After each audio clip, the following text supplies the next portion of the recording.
Velkommen til MyCruises guide til online check-in hos Costa Cruises. Du starter med at gå ind på Google, og så skriver du Costa Cruises. Så går du ind på costacruise.com. Her vælger du Skandinavien og Danmark. Så kommer du videre ind på Costas side her. Oppe i venstre hjørne trykker du Web Check-in.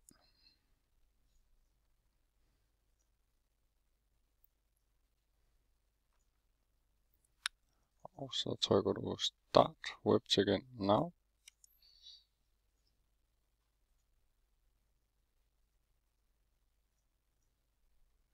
Når du kommer herind, så skriver du dit bookingnummer.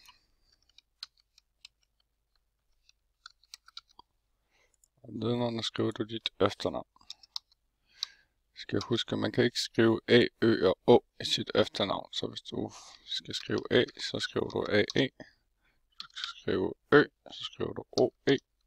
Hvis du skal skrive Å, så skriver du dobbelt A. Her der skriver vi bare Dal. Trykker Send. Så kommer du ind på selve siden, hvor du foretager den egentlige online check-in. Her der ser du dit ordrenummer og hvilket skib du skal sejle med, hvilken dato vi skal sejle og dit kahytnummer. Her nedenunder kan man vælge hvilken spisning man vil have, og man enten vil spise tidligt omkring kl. 7 eller omkring kl. 9 om aftenen. Her vælger du hvilken restaurant du vil spise på. Det er samme mad som er i alle restauranter, så det betyder egentlig kun hvilken placering på skibet man vil spise. Her kan man vælge, hvis man ønsker kun at sidde 2 personer, kan du vælge her. Hvis du har lyst til at sidde sammen med flere, kan du vælge flere her. Du kan også bare lade det stå på Select, så bliver du bare placeret på et bord. Hernede skal du udfylde dine oplysninger. Allerøverst her skal du udfylde din nødkontakt. Jeg udfylder dem her med nogle falske oplysninger. Du skal selvfølgelig skrive de korrekte. Her der starter vi med fornavn på en nødkontakt derhjemme og efternavn. Og her skriver du et telefonnummer, man kan træffe nødkontakten på. Det er vigtigt at skrive +45, hvis det er en person med et dansk nummer.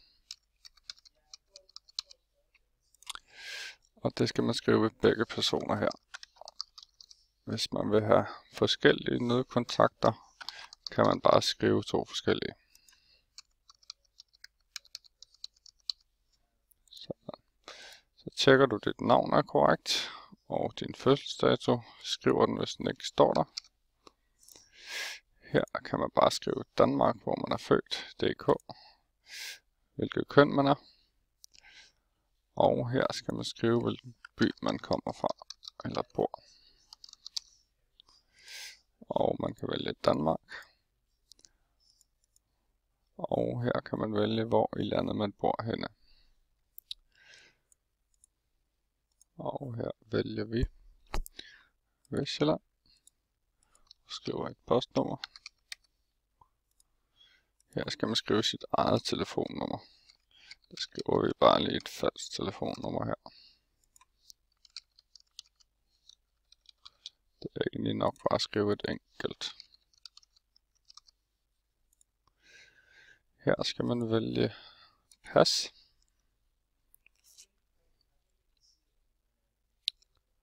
Så kommer der sådan nogle nye felter frem, du skal udfylde. Hvis du ikke er dansk statsborger, skal du vælge et andet statsborgerskab her. Her skriver du dit pasnummer. Der skriver jeg igen lige nogle falske oplysninger. Og så skal man skrive, hvem der har udstedt passet. Der skriver vi bare Danmark. Og her der skriver du, hvornår dit pas er udstedt. Skriver jeg igen nogle falske her. 10.10.2020 udløber det. Hernede skal man vælge, om man ønsker at få tilsendt tilbud af den slags af Costa. Her vælger vi bare nej. Så tjekker vi, når du har tjekket alt er okay, som det skal være her. Alle De felter med stjerne her, kan vi se, skal være udfyldt, så vi skal lige have skrevet en adresse her også.